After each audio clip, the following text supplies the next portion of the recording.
এখানে আপনি যে কোনো খাবার নিয়ে আসতে পারেন, আপনি ব্রেডের কুচি নিয়ে আসতে পারেন, চাল নিয়ে আসতে পারেন, ভুট্টো নিয়ে আসতে পারেন, যাই নিয়ে আসবেন, কিন্তু কবুতরগুলো খাবে। দেখেন এই কবুতরটা ব্রেড খাচ্ছে, কেউ ব্রেড দিয়েছে, দেখেন এই দেখেন কবুতরটা ব্রেড খাচ্ছে।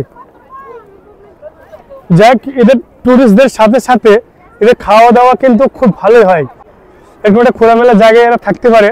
আর তারপরে দেখেন কোনো একটা কবুতর নেই যে সে কমজোর আছে, সবগুলো হেলদি। তার সাথে সাথে কিছু মানুষের এখানে ইনকাম হয়ে যায়, তারা চাল গম, দেখেন এখানে দেখেন ওই একটা মানুষ, উনি গিয়ে ওনার হাতে চাল গম কিছু একটা দিল, ভুট্টার কুচি কিছু একটা দিল, দেওয়ার জন্য ওনার কাছ থেকে একটা কিছু টাকা চার্জ করবে। আর দেখেন কতগুলো কবুতর গিয়ে সেখানে হাজির হয়ে গেছে।